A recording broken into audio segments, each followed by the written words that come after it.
Properties of material पढ़ी थी हमने कल, सबके बारे में शॉर्ट डिस्क्रिप्शन बताया था। अभी इनको डिटेल में पढ़ते हैं। पहला है इलास्टिसिटी। इलास्टिसिटी बताया था मैंने कल भी कि पदार्थ का वह गुण जिसके कारण जैसे ही लोड हटाया वो अपनी ओरिजिनल डायमेंशन में आ जाए, वो उसकी क्या है, इलास्टिसिटी है। अगर ओरिजिनल डायमेंशन में नहीं आया तो वही क्या हो जाएगा, प्लास्टिसिटी। ओरिजिनल डायमेंशन में आ रहा है तो इलास्टिसिटी, नहीं आ पा रहा तो प्लास्टिसिटी। उस दौरान जब स्ट्रेस स्ट्रेन कर्व पढ़ा था, स्ट्रेस स्ट्रेन कर्व में मैंने बताया था कुछ ऐसा आया, एक पॉइंट बी आया था, एक ओ ए था और एक ये। तो ये पूरा ओ बी है जो था इलास्टिक लिमिट, ओ से बी तक इलास्टिक लिमिट था, जिसके दो भाग हो गए थे, ओ ए और ए बी। ओ ए था वो लीनियर इलास्टिक रीजन था और ए बी जो था वो नॉन लीनियर इलास्टिक रीजन था। और मैंने ये भी बताया था कि लीनियर और नॉन लीनियर में क्या फर्क है। लीनियर इलास्टिक रीजन है मतलब ये स्ट्रेट लाइन रही होगी, नॉन लीनियर इलास्टिक रीजन है तो स्ट्रेट लाइन नहीं होगी, मतलब एक्स और वाई या stress directly proportional to strain, मतलब स्ट्रेट लाइन है तो हुक्स लॉ का पालन हुआ होगा, और स्ट्रेट लाइन नहीं है इस रीजन में हुक्स लॉ का पालन नहीं हुआ होगा। Stress directly proportional to strain मतलब यहाँ पावर एक है, यहाँ भी पावर एक है तो चलेगी स्ट्रेट लाइन, वो कर्व होगा लीनियर। और अगर दोनों में इसमें से स्ट्रेन की अगर पावर चेंज हो जाती है तो ये नॉन लीनियर बन जाएगा।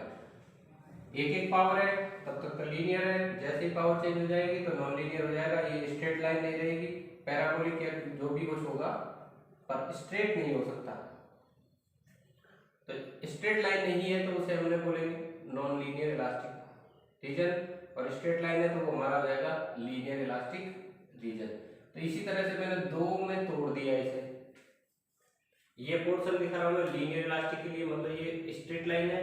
ये पोर्शन दिखा रहा हूं मैं नॉन लीनियर इलास्टिक के लिए, मतलब ये स्ट्रेट लाइन नहीं है। स्ट्रेट लाइन वाले में हमने लोड किया, जैसे अनलोड किया तो कहाँ जाएगा, ओरिजिनल शेप पे।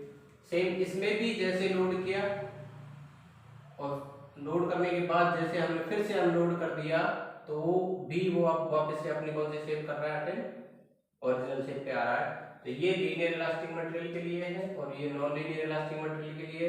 लीनियर आपको समझ में आ रहा होगा कि लीनियर के लिए हमारी स्ट्रेट लाइन रहेगी, नॉन लीनियर के लिए हमारी स्ट्रेट लाइन नहीं रहेगी। अब नेक्स्ट आता है, अगर इलास्टिक जो मटेरियल है वो इलास्टिक लिमिट के बाद मतलब बी पॉइंट के बाद भी लोड किया जाए, बी पॉइंट के बाद भी उस पे स्ट्रेस रखी जाए या लोडेड रखा जाए, उसके बाद अनलोड करेंगे तो वो अपनी ओरिजिनल शेप पे नहीं आ पाएगा। उसमें क्या रह जाएगी, कुछ स्ट्रेन रह जाएगी। उस स्ट्रेन को नाम दे दिया रेजिडुअल स्ट्रेन। जैसे ये है, ये हमारी इलास्टिक लिमिट है बी पॉइंट वाला, ये इलास्टिक लिमिट बी पॉइंट है, इलास्टिक लिमिट बी पॉइंट को इलास्टिक लिमिट दिया। इसके बाद भी हमने क्या किया है, लोड करके रखा है। इसके बाद लोड करके रखा और अब हमने अनलोड किया तो वो यहाँ ना जाके कहाँ गया, यहाँ। तो ये रह गई एक स्ट्रेन, ये परमानेंट सेटअप, परमानेंट स्ट्रेन आ चुकी है इसके अंदर। तो ये जो है इसी को हमने बोला है डिसिपेटेड एनर्जी। ये जो पोर्शन है इसी को डिसिपेटेड एनर्जी। ये स्ट्रेन इसके अंदर शेष रह गई है, वो रिकवर नहीं कर पाया, अपने ओरिजिनल शेप पे नहीं आ पाया है, कुछ स्ट्रेन बाकी रह गई है। इसलिए यही गुण क्या हो जाता है इसका, प्लास्टिसिटी। ओरिजिनल शेप पे नहीं आया है, इतनी स्ट्रेन उसमें बाकी रह गई है तो वो उसकी क्या हो जाती है, प्लास्टिसिटी। प्लास्टिसिटी हो गई क्या, पदार्थ का वह गुण जिसके कारण वो लोड हटाने के बाद अपनी ओरिजिनल स्टेट में नहीं आ पाया है, उसकी रिगेन शेप नहीं कर पाया है, तो उसे हम क्या बोलेंगे, प्लास्टिसिटी। नेक्स्ट आ जाता है डक्टाइलिटी। डक्टाइलिटी प्रॉपर्टी वो प्रॉपर्टी होती है जिसमें के द्वारा हम मटेरियल को टेंसिंग प्रोसेस से कन्वर्ट कर सकते हैं, किसमें, बायस में। टेंसिंग प्रोसेस से किसमें कन्वर्ट कर रहे हैं, बायस में। मतलब ऐसा भी क्वेश्चन पूछा जा सकता है कि टेंसिंग प्रोसेस के द्वारा सिंगल डायरेक्शन में, यूनी एक्सियल डायरेक्शन में मटेरियल को बढ़ाना क्या कहलाता है, तो वो हो जाएगा डक्टाइलिटी। अगर एक साथ सिंगल एक डायरेक्शन में बढ़ रहा है तो वो तार होगा, और अगर इधर भी बढ़ रहा है इधर भी बढ़ रहा है तो फिर तार ना होके क्या होगा, एक सरफेस एरिया बढ़ेगा। अभी तो लाइन की फॉर्म में बढ़ रहा है, एक डायरेक्शन में बढ़ेगा तो लाइन की फॉर्म में बढ़ेगा, पर जैसे ही दो डायरेक्शन आ जाएंगी तो वो एरिया आ जाता है, तो ये सरफेस एरिया की फॉर्म में तो एक चद्दर बन जाएगी। तो अगर टेंसिंग प्रोसेस से एक डायरेक्शन में यूनिएक्शन डायरेक्शन में बढ़ रहा है तो हमारी डक्टाइलिटी हो जाएगी, परंतु दो डायरेक्शन में बढ़ रहा है, इसमें भी बढ़ रहा है और इसमें भी बढ़ रहा है, तो हमारी डक्टाइलिटी ना रह के क्या हो जाएगी, मेलिएबिलिटी। मेलिएबिलिटी बाईएक्सियल में हो जाता है और डक्टाइलिटी यूनिएक्सियल में। तो टेंसिंग प्रोसेस से हम कन्वर्ट कर रहे हैं किसमें, वायर्स में, तो वो डक्टाइलिटी हो जाती है। और डक्टाइलिटी है उसको एक बेंड टेस्ट से भी मापा जाता है। बेंड टेस्ट में क्या करते हैं, हम वायर को मोड़ेंगे और जैसे ही जिस एंगल पे क्रैक आना शुरू हो जाएगा तो वो एंगल उसकी क्या दिखा देगा, डक्टाइलिटी दिखा देगा। कुछ नोट है, इंपॉर्टेंट नोट्स। डक्टाइलिटी की दूसरी डेफिनेशन और ये होती है कि अगर पोस्ट इलास्टिक स्ट्रेन 5% से ज्यादा है तो वो हो जाएगी क्या, डक्टाइल मटेरियल हो जाएगा। और अगर वो पोस्ट इलास्टिक स्ट्रेन 5% से कम है तो वो कौन सा हो जाएगा, ब्रिटल मटेरियल हो जाएगा। पोस्ट इलास्टिक स्ट्रेन 5% से कम है तो हो जाएगा ब्रिटल मटेरियल। ये देखो इलास्टिक सेट आया, ये परमानेंट सेट हो गया। हमने पी के बाद भी बढ़ाए रखा और फिर अनलोड किया तो इसमें परमानेंट स्ट्रेन डेवलप हो गई। ये कौन सी इलास्टिक स्ट्रेन, तो इसी की बात हो रही है। पोस्ट इलास्टिक स्ट्रेन का मान अगर 5% से ज्यादा आ जाए तो वो हमारा मटेरियल डक्टाइल हो जाएगा, 5% से कम है तो वो हमारा ब्रिटल हो जाएगा। डक्टाइल मेटल्स के कुछ उदाहरण हैं, मैग्नेटिक स्टील है, एल्यूमिनियम है, कॉपर है, सिल्वर है, गोल्ड है, लेड। ये सब किसके मटेरियल के हैं, डक्टाइल मटेरियल के। डक्टाइल मटेरियल हमेशा नेकिंग से पहले क्या दिखाएगा, हमेशा फ्रैक्चर से पहले क्या दिखाएगा, नेकिंग। डक्टाइल मटेरियल हमेशा फ्रैक्चर से पहले नेकिंग दिखाता है। नेकिंग मतलब स्टिफनिंग रीजन, मैंने बताया था उस कर्व में, स्ट्रेस स्ट्रेन कर्व में कुछ ऐसा जाके ऐसा ऐसा, तो ये जो पॉइंट था ये वाला रीजन, इसी को हमने बोला था क्या, नेकिंग रीजन। तो हमेशा वो वार्निंग देगा, डक्टाइल मटेरियल हमेशा हमें वार्निंग देगा फ्रैक्चर से पहले कि अभी वो टूटने वाला है, उसमें साइन आ जाएंगे टूटने के। ब्रिटल मटेरियल में बोला था 5% से ज्यादा है तो डक्टाइल है, 5% से कम है तो वो कौन सा हो जाएगा, ब्रिटल मटेरियल। ब्रिटल मटेरियल के उदाहरण है कास्ट आयरन है, हाई टेंसाइल स्टील है, ग्लास है, कंक्रीट है, वुड है, कॉर्क है और रबर है। High tensile steel, glass, concrete, would, cork और रबर, हमें ये ध्यान होने चाहिए। फिर हम पढ़ रहे मेलिएबिलिटी में बोला था डक्टाइलिटी एक डायरेक्शन में कन्वर्ट हो रही है, यहाँ बाईएक्सियल डायरेक्शन, यहाँ कौन सी डायरेक्शन है, बाईएक्सियल डायरेक्शन, दो डायरेक्शन में बढ़ रही है। वहाँ एक डायरेक्शन में बढ़ रहा है, दो डायरेक्शन में बढ़ रहा है, और वो किसके द्वारा बढ़ रहा है, इम्पैक्ट के द्वारा। तो वह प्रॉपर्टी जिसमें इम्पैक्ट के द्वारा हम उसे किस में कन्वर्ट कर पा रहे हैं, थिन शीट्स या चद्दरों में कन्वर्ट कर पा रहे हैं, तो वो हो जाएगा क्या, मेलिएबिलिटी। सबसे जो बड़ी बात यह है कि सभी जो डक्टाइल मटेरियल्स है वो मेलिएबल हो सकते हैं, सभी डक्टाइल मटेरियल मेलिएबल हो सकते हैं, पर सभी मेलिएबल जो डक्टाइल है वो ये जरूरी नहीं है। डक्टाइल मटेरियल में एक एक्सेप्शन आ गया, कौन सा, लेड। लेड केवल और केवल कौन सा है, मेलिएबल मटेरियल है। जैसे ही हम इस पर टेंसिंग प्रोसेस लगाते हैं, जैसे हम टेंशन प्रोसेस लगाते हैं तो वो टूट जाता है, फ्रैक्चर हो जाता है उसमें, तो वो डक्टाइल नहीं है। लेड डक्टाइल नहीं है, मेलिएबल ही है। इसका मतलब लेड इम्पैक्ट में ही काम कर सकता है, टेंशन में काम नहीं कर सकता। टेंशन का लिंक है डक्टाइल से और इम्पैक्ट का लिंक है किससे, मेलिएबल से। क्या सामान्यतः ऐसा ही है कि सभी डक्टाइल मटेरियल्स मेलिएबल हो सकते हैं, परंतु सभी मेलिएबल डक्टाइल हो ये जरूरी नहीं है। नेक्स्ट प्रोसेस है एनीलिंग। मैंने एनीलिंग कल भी बताई थी। स्ट्रेस स्ट्रेन कर्व में हम क्या कर रहे थे, स्ट्रेन हार्डनिंग जो चल रहा था पोर्शन, स्ट्रेन हार्डनिंग पोर्शन,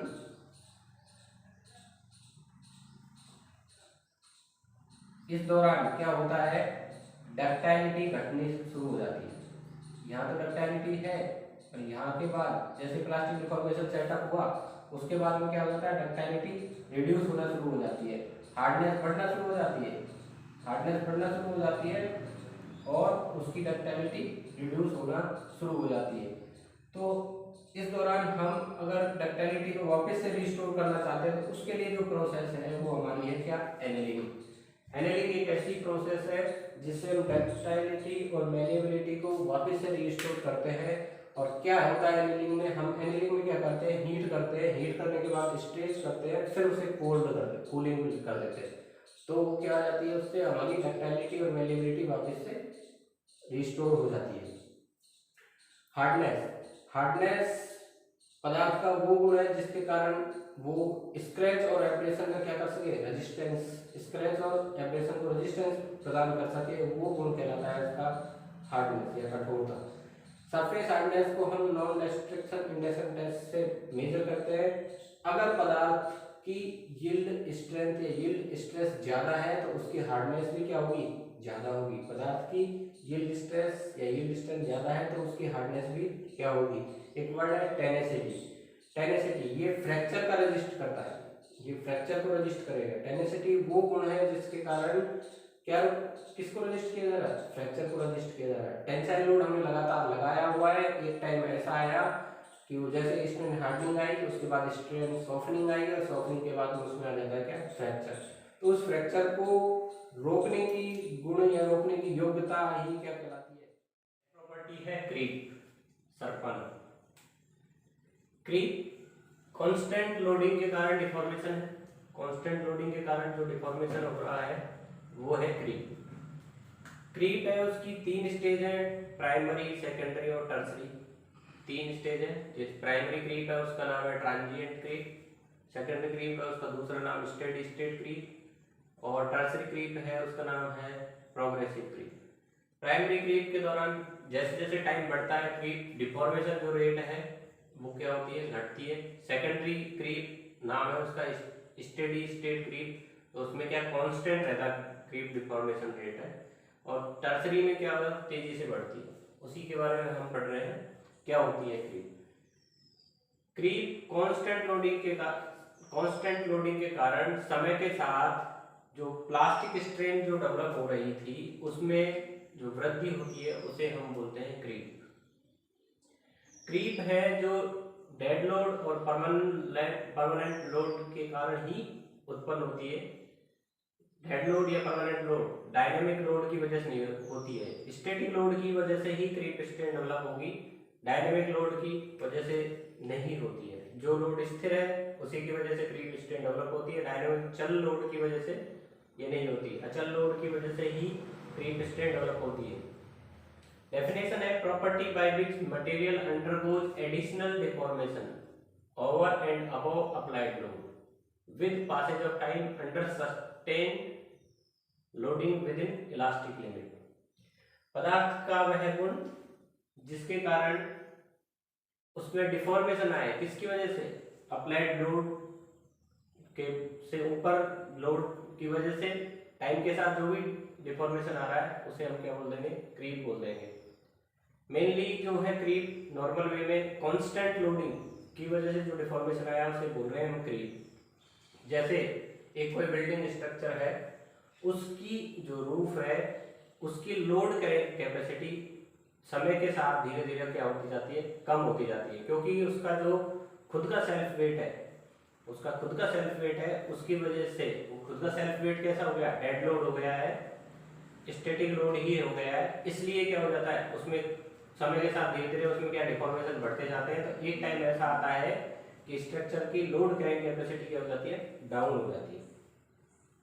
ये कर्व है, ये कर्व में ध्यान देने की बात है कि ये कर्व स्ट्रेस स्ट्रेन का नहीं है, ये कर्व किसका है, स्ट्रेन और विद रेस्पेक्ट टू टाइम, ये टाइम के साथ कर्व है। स्ट्रेन और टाइम के साथ कर्व बनाया तो वो कुछ इस तरह का आया, स्ट्रेन के साथ जो हमने कर्व बनाया वो कुछ इस तरह का आया। इसमें क्या हुआ, इसकी अगर बात की जाए दो ही स्टेज में, दो स्टेज मान के चले, इनिशियल और एक लेटर स्टेज। वैसे क्रीप 3 तरह की होती है, बस मैं सिर्फ अभी 2 स्टेज की बात कर रहा हूँ, क्रीप की बात नहीं कर रहा। इनिशियल स्टेज में क्या होता है, टाइम के साथ जो क्रीप की जो रेट है वो हाई होती है इनिशियल स्टेज में, फिर वो क्या होती है धीरे धीरे जो हाई होने की वजह क्या है, क्रीप के ग्रेड हाई है, strain with respect to time, वो कुछ इस तरह का कर्व आया। उसमें क्या होता था, इनिशियल स्टेजेस में क्रीप की रेट है वो हाई होती है, परंतु समय के साथ धीरे धीरे वो क्या होता है, क्रीप रेट घटती जाती है। उसके पीछे रीजन रहता है वर्क हार्डनिंग, जो हार्डनिंग स्ट्रेन हार्डनिंग जो बात की थी हमने, वो स्ट्रेन हार्डनिंग ही उसके पीछे रीजन रहता है। स्ट्रेन हार्डनिंग की वजह से क्रीप की रेट क्या रहती है, स्लो रहती है, परंतु बाद की स्टेजों में ये धीरे धीरे बहुत तेजी से बढ़ना शुरू कर जाती है। उसके पीछे वजह क्या हो जाती है, नेकिंग प्रोसेस, उसमें सॉफ्टनिंग रीजन आता है कर्व में। कर्व कुछ इस तरह का था, stress strain curve. Creep rate समय के साथ क्या होती है, घटती हुई रहती है, धीरे रेट धीरे रहती है, फिर इसके बाद तेजी से आती है। तो मतलब हार्डनिंग के कारण तो क्या रहती है, रेट कम रहती है क्रीप की, जैसे ही सॉफ्टनिंग रीजन में जाते हैं तुरंत क्या हो जाती है, उसकी रेट बढ़ जाती है। नेकिंग फिनोमिना की वजह से क्रीप की रेट बढ़ जाती है। तो इनिशियल स्टेजों में क्रीप की रेट हाई होती है, फिर समय के साथ वो धीरे धीरे क्या हो जाती है, घटती चली जाती, घट जाती है, और फिर लेटर स्टेज में वो क्या हो जाती है, तेज हो जाती है। मतलब इस दौरान इस स्टेज में तो क्या, इनिशियल स्टेज में क्रीप की रेट हाई है, फिर क्या हो जाए, लगभग डाउन सा कर्व है, बिल्कुल फ्लैट के टाइप में आ रहा है, फिर क्या तेजी से बढ़ रही है। तो इनिशियल स्टेज में तो क्रीप की रेट हाई रहती है, पर फिर वो समय के साथ डाउन हो जाती है, धीरे हो जाती है, और फिर लेटर स्टेज में वो और तेज हो जाती है। इसीलिए क्रीप को तीन पार्ट में तीन नाम दे दिए हैं और तीन टर्म दे दिए हैं उसको, प्राइमरी क्रीप, सेकेंडरी क्रीप और टर्सरी क्रीप। प्राइमरी क्रीप है, उसी का दूसरा नाम है ट्रांजिएंट क्रीप। सेकेंडरी क्रीप उसका ही दूसरा नाम है स्टेडी स्टेट क्रीप, नाम से पता चल रहा है स्टेडी स्टेट मतलब स्थिर रहेगा। टर्सरी क्रीप ये प्रोग्रेसिव, मतलब ये तेजी से बढ़ेगी, प्रोग्रेस या प्रोग्रेसिव है, तेजी से बढ़ेगी। ट्रांजिएंट क्रीप में ट्रांजिएंट का मतलब होता है मिला जुला। तो यहाँ पे इनिशियल स्टेज में क्रीप डिफॉर्मेशन जो रेट है वो टाइम के साथ वो क्या रहती है, डाउन रहती है, ज्यादा नहीं रहती क्रीप। फिर क्या होता है, कांस्टेंट रहती है। सेकेंडरी स्टेज के दौरान क्या रहेगी, वो कांस्टेंट। और टर्सरी स्टेज में प्रोग्रेसिव क्रीप क्या हो जाती है, बढ़ जाती है। जहाँ से ये पता चल गया कि टाइम के साथ क्रीप का मान क्या हो रहा है, बढ़ रहा है। अगर लेटर स्टेज में बात करेंगे तो क्रीप क्या की डिफॉर्मेशन रेट क्या रहेगी, ज्यादा रहेगी। अब क्रीप को जो फैक्टर्स जो अफेक्ट करते हैं वो फैक्टर्स ये है। पहला फैक्टर है मैग्नीट्यूड ऑफ लोड। जैसे जैसे लोड बढ़ता जाएगा क्रीप का मान भी बढ़ता जाएगा। क्रीप का मान लोड बढ़ने के साथ बढ़ता जाएगा। यहाँ पर देखो लिखा हुआ है हाई टेम्परेचर और हाई स्ट्रेस, क्या करेंगे, क्रीप मोर। अगर टेम्परेचर हाई है, स्ट्रेस हाई है, तो क्रीप क्या होगी, ज्यादा। टेम्परेचर हाई है तो भी क्रीप ज्यादा होगी, स्ट्रेस हाई है तो भी क्रीप ज्यादा होगी। स्ट्रेस बनी किससे, फोर्स अपॉन एरिया से। तो कुल मिला के बाद क्या हुआ कि लोड भी हाई है तो क्रीप का मान क्या होगा, ज्यादा होगा।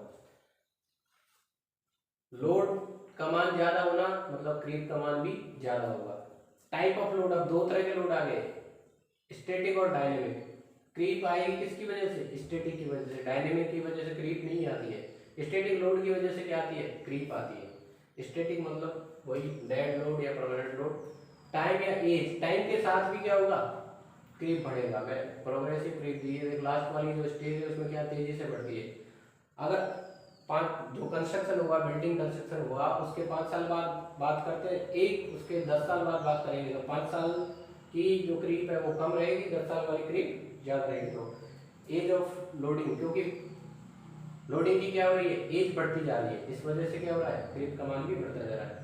टेम्परेचर बढ़ाने पर भी क्या होगा, क्रीप का मान बढ़ेगा। टेम्परेचर बढ़ने पर भी क्रीप का मान बढ़ेगा। अब कुछ नोट है इंपॉर्टेंट। पहली बार हमें क्रीप का इफेक्ट कब से होने लगेगा, पहली बार हमें क्रीप का इफेक्ट से होने लगता है 30% ऑफ मेल्टिंग पॉइंट। जो भी मटेरियल जिसकी भी बात कर रहे हैं उसके मेल्टिंग पॉइंट के 30% टेम्परेचर पे हमारे पास क्या होने लग जाएगा, क्रीप का इफेक्ट से होने लग जाएगा। टेम्परेचर जो मेल्टिंग पॉइंट, ये अगर हमारा जो टेम्परेचर है मेल्टिंग पॉइंट टेम्परेचर के क्या हो जाए, आधा हो जाता है। टेम्परेचर मेल्टिंग पॉइंट टेम्परेचर के क्या हो जाए, आधा हो जाता है, तो हमारे फिर कंट्रोल में नहीं रहती है क्रीप। हम क्रीप को हम फिर कंट्रोल नहीं कर पाएंगे। तो उस टेम्परेचर को जो मेल्टिंग पॉइंट के आधा है उस टेम्परेचर को हम क्या बोल देंगे, होमोलोगस टेम्परेचर। मतलब जब मेल्टिंग पॉइंट बटे 2 टेम्परेचर का मान क्या आ गया, हाफ ऑफ मेल्टिंग पॉइंट। तो ये टेम्परेचर हमारा क्या हो गया, होमोलोगस टेम्परेचर। और इस दौरान हमारे कंट्रोल से बाहर चली गई ये क्रीम, हम कंट्रोल में नहीं कर पाएंगे इसको। क्रीप के कुछ एग्जांपल्स हैं। पहला एग्जांपल है प्री स्ट्रेस कंक्रीट बीम का failure. Pre stress concrete beam का फेलियर। एक है हाई टेंशन इलेक्ट्रिक वायर का फेलियर, जो हमारे इलेक्ट्रिसिटी जिन वायर से सप्लाई होती है उनका फेलियर भी किसका उदाहरण है, क्रीप का फेलियर। क्योंकि वो खुद के सेल्फ वेट की वजह से लगातार वो 4-5 साल बाद टूट जाते हैं, फेलियर हो जाता है, वो सिर्फ सेल्फ वेट की वजह से होता है। सेल्फ वेट क्या है, उनका खुद का स्टैटिक लोड है जो लगा हुआ है, कंटिन्यूअस उस पर एक्ट हो रहा है, इसलिए वो क्या हो जाते हैं, टूट हो जाते हैं। तो फेलियर जो तारों का टूटना है वो क्या है, एक क्रीप का उदाहरण है। नेक्स्ट चीज आती है फैटिग। वहां हम बात कर रहे थे कांस्टेंट लोडिंग की, स्टैटिक लोडिंग की। यहाँ हमारी चलेगी लोडिंग कौन सी, cyclic loading, reversal cycle. Stresses बार बार हम इम्पैक्ट पहुंचा रहे हैं, बार बार, जैसे किसी व्हील, जब टायर गाड़ी चलती है तो टायर बार बार उसके सरफेस से, रोड सरफेस से टकराता है, तो वो साइक्लिक ऑफ क्या हो जाती है, स्ट्रेसेज हो जाती है। तो उस साइक्लिक ऑफ स्ट्रेसेज के रिपीटिशन से टायर का फेलियर आ जाता है। तो वही रिपीटेड साइकिल्स की वजह से क्या होता है, डिट्यूरेशन हो जाता है मटेरियल में, उसको हम क्या बोलते हैं, फटीग बोलते हैं। रिपीटेड साइकिल्स की वजह से, बार बार या साइक्लिक लोडिंग की वजह से जो भी डिफॉर्मेशन आता है उसे हम क्या बोलते हैं, फटीग बोलते हैं। अब ये जो है कब आता है फटीग, उसके पीछे ये रीजन है, फटीग के पीछे ये रीजन है कि जो भी स्ट्रेन एनर्जी उसके अंदर, मटेरियल के अंदर डेवलप है, एक्यूमुलेटेड मतलब इकट्ठी हो चुकी है, वो अगर टफनेस की से ज्यादा हो जाए, वो किससे ज्यादा हो जाए, टफनेस क्या होता है, resistance against impact, resistance against impact. मतलब जो मटेरियल के अंदर जो स्ट्रेन एनर्जी स्टोर्ड है वो किससे ज्यादा हो जाए, टफनेस से ज्यादा हो जाए, तो फिर हमारी क्या हो जाएगी, जैसे ही साइक्लिक लोडिंग आएगी उसमें फेलियर, फ्रैक्चर फेलियर हो जाएगा। अब ये क्रैक्स है, क्रैक्स के इनिशिएशन के लिए जितने लोड साइकिल्स लगेंगे उसको हम बोलते हैं क्या, फैटिग इनिशिएशन लाइफ। और फिर एडिशनल जो साइकिल लगी वो हमारी कौन सी हो जाएगी, propagation life, fatigue propagation life. Crack के इनिशिएशन के लिए जितनी नंबर ऑफ लोड साइकिल लगी वो हो जाएगी हमारी फैटिग इनिशिएशन लाइफ। और उसको प्रोपोगेट और बढ़ावा देने के लिए जितनी एडिशनल और लोड साइकिल्स लगेंगी उनको हम बोलेंगे क्या, फैटिग प्रोपोगेशन लाइफ। यहाँ पर हम कैसे उसको फैटिग को रोक सकते हैं, उसके लिए साइक्लिक लोडिंग के कारण डेवलप्ड मैक्सिमम स्ट्रेस का मान एंडोरेंस लिमिट से कम है। अभी एंडोरेंस लिमिट को हम पढ़ेंगे तो डिटेल में थोड़ा सा। साइक्लिक लोडिंग के कारण जो स्ट्रेस डेवलप रही है, जो भी अधिकतम स्ट्रेस डेवलप हुई और उनका मान एंडोरेंस लिमिट से कम है, तो फैटिग फेलियर क्या होता है, नहीं होता, फैटिग फेलियर रुक जाता है। साइक्लिक लोडिंग के कारण डेवलप्ड जो मैक्सिमम स्ट्रेसेज है वो एंडोरेंस लिमिट के नीचे है, तो फैटिग फेलियर नहीं होता। फैटिग फेलियर जैसे क्रीप के उदाहरण थे, वैसे हमारे फैटिग फेलियर के उदाहरण है फ्लाई व्हील्स, जो टायर्स हैं उनका फटना, वो किसका उदाहरण है, फैटिग का उदाहरण है। मेटल वायर को बार बार, एक को तार लिया और बार बार ऐसे कर रहे हैं, तो वो जो टूटता है वो किसकी वजह से टूटता है, उसमें कौन सा फेलियर आता है, फैटिग फेलियर आता है। और एयरक्राफ्ट है जो क्रश हो जाता है, वो क्रश होता है किसकी वजह से, टरबाइन ब्लेड है उनके फैटिग्स की वजह से एयरक्राफ्ट